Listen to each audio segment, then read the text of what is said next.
یہ بات ذہن میں رکھیے گا، دیانت کے ساتھ حلال رزق کمانا حلال طریقے سے یہ عین دین ہے، لیکن اس کے لیے 3 نیتوں کا استحضار یہ لازمی ہے۔ سب سے پہلی نیت جس کا استحضار ضروری ہے وہ کیا ہے؟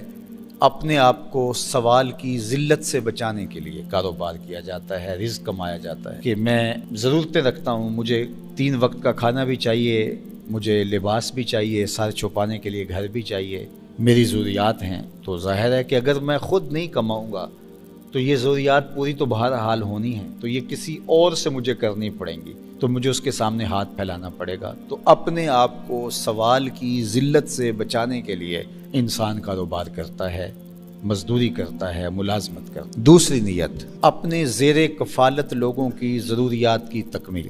بچے ہیں، بیوی ہے، اگر بہن بھائی ان کا کفیل ہے، بوڑھے ماں باپ ہیں ان کا کفیل ہے، تو ان کی کفالت چونکہ اس کے ذمے ہے، وہ بچے ابھی پڑھ رہے ہیں، ابھی بالغ نہیں ہوئے، ابھی بڑے نہیں ہوئے، تو ان کی ضروریات کو پورا کرنے کے لیے، تاکہ ان کو اچھے طریقے سے میں آسودہ زندگی کے ماحول فراہم کر سکوں۔ اور یہ جس قدر زیادہ اس کے پاس اللہ نے دولت دی ہے اس حساب سے اپنی اولاد کو آسودہ رکھے۔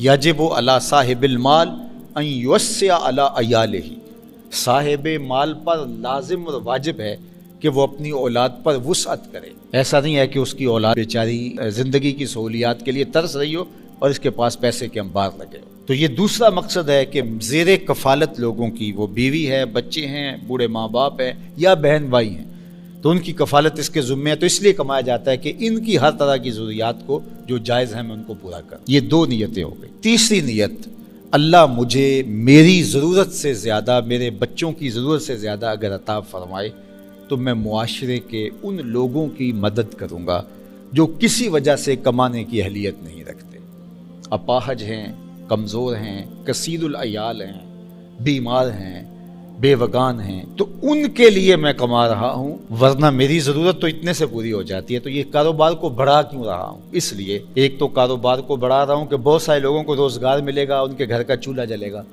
اور ایک جو اس سے مجھے حاصل ہوگا اس سے میں معاشرے کے ان لوگوں کی مدد کروں گا جو کسی وجہ سے کمزور ہیں اور وہ اپنے اخراجات کو پورا نہیں کر پا رہے۔ تو اس میں سب سے پہلے اس کے اپنے بہن بھائی آئیں گے، رشتہ دار آئیں گے، ان میں سے اگر کوئی کمزور ہے تو اس کو کھڑا کیا جائے۔ اسی طرح پھر اس کے بعد اس کے ہمسائے آتے ہیں، پھر اس کے ملنے والے آتے ہیں، معاشرے کے دوسرے لوگ آتے ہیں۔ جتنا اس کے کاروبار کا حجم زیادہ ہے اس کی ذمہ داریاں اس سے زیادہ بڑھ جاتی ہیں۔ تو یہ تیسرا مقصد ہے رزق کے کمانے۔ اگر ان 3 نیتوں کے استحضار کے ساتھ کوئی شخص رزق حلال کماتا ہے تو اس کا سراسر یہ رزق کمانا دین کہلاتا ہے۔ اور اگر نیت چوتھی شامل ہو گئی کہ میں معاشرے میں نمایاں ہو جاؤں گا اور اپنے رشتہ داروں میں تفاخر کر سکوں گا کہ دیکھو میرا گھر تمہارے گھر سے بڑا ہے، میری گاڑی تم سے زیادہ مہنگی ہے، تو پھر یہ چیز وبال بننا شروع ہو جاتی ہے، اگرچہ رزق حلال ہی کیوں نہ ہو۔ تو صرف 3 نیتیں جن کا استحضار، میں سوال سے بچوں، زیر کفالت لوگوں کی ضرورت کو پورا کروں، اور اگر ان 2 سے زیادہ میرے پاس ہو تو معاشرے کے کچھ لوگوں کی جتنی مجھ سے ہو سکے میں مدد کروں۔ یہ ہمارا دین ہمیں سکھاتا ہے۔ پھر جب وہ کاروبار کر رہا ہوتا ہے، اپنے آپ کو کھپا رہا ہوتا ہے، وہ دفتر میں بیٹھ کے اپنے آپ کو کھپا رہا ہے، یا وہ پردیس کاٹ کے اپنے آپ کو کھپا رہا ہے، یا جس طرح بھی مشقت میں ہے، اس کی مشقت اور اس کے ٹپکتے ہوئے ایک ایک پسینے کے قطرے پر میرا اللہ اس کو اجر دے گا۔ یہ انسانیت کے لیے، اپنے خاندان کے لیے اتنا کچھ کر رہا ہے تو اس کا اجر رکھا گیا ہے۔ اگر وہ مزدوری کر رہا ہے، القاسب حبیب اللہ، تو وہ اللہ کا محبوب ہے۔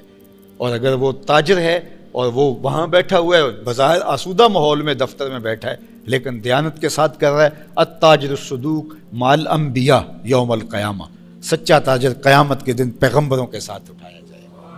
اور اگر ہم خود غرض ہو جائیں اور ہمارا مقصد جو ہے وہ پیسہ جمع کر لینا ہے اور امیر سے امیر بننا ہے، اس کی تو کوئی حد ہی نہیں ہے، کہیں بھی کوئی انتہا نہیں آتی کہ چلو اتنے پیسے جمع کر لیں گے تو اب سکون آ جائیں گے۔ سکون ایسے آتا ہی نہیں ہے۔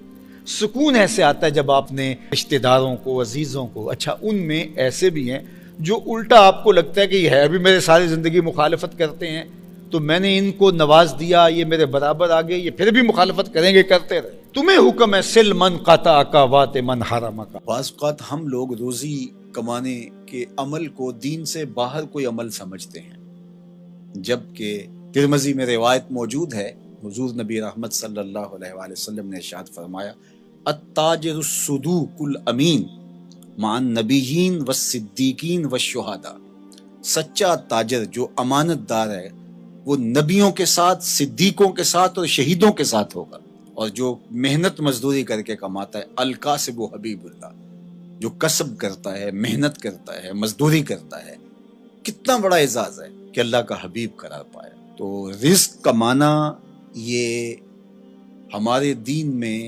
عین عبادت ہے۔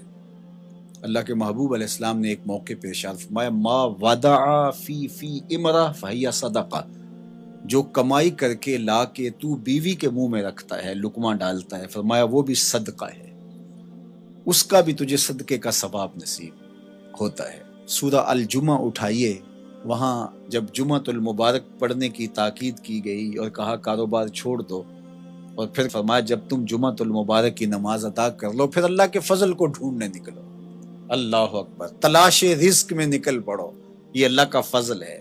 وَأَقِیمُوا الصَّلَاةَ، نماز قائم کرو، وَآتُوا الزَّکَاةَ، اور زکوٰۃ ادا کرو، وَأَقْرِضُوا اللَّهَ قَرْضًا حَسَنًا، اور اللہ کو قرض حسنہ دو۔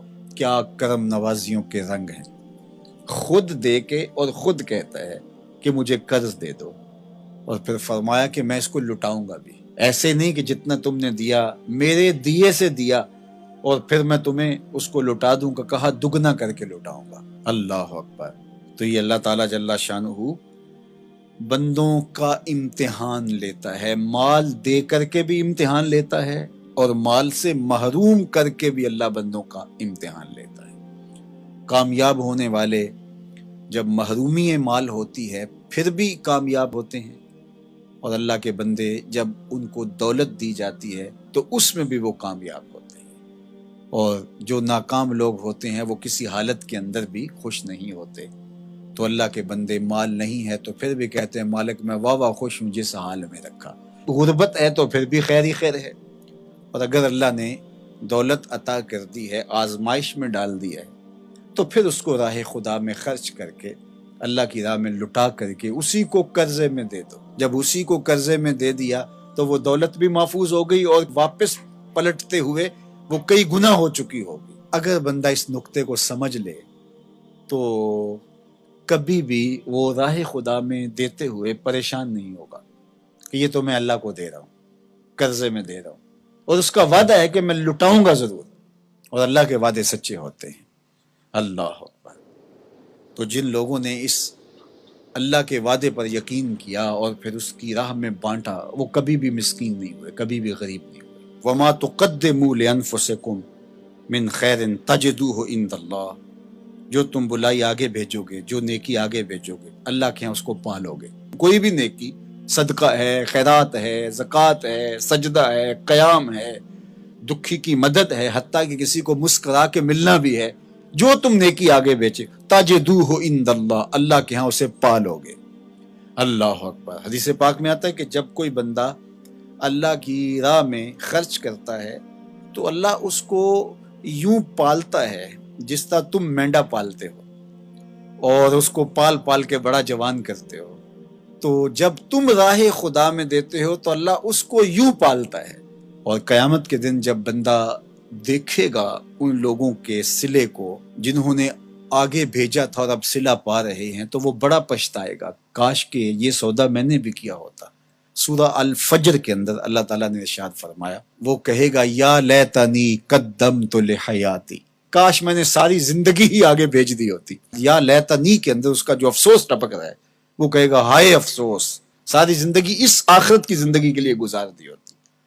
لیکن اس دن پھر پچھتانے کا کوئی فائدہ نہیں ہوگا۔ آج کا پچھتاوا کل کی بہتری کا ضامن ہے، کل کا پچھتاوا سوائے حسرت بڑھانے کی اور کچھ نہیں ہوگا۔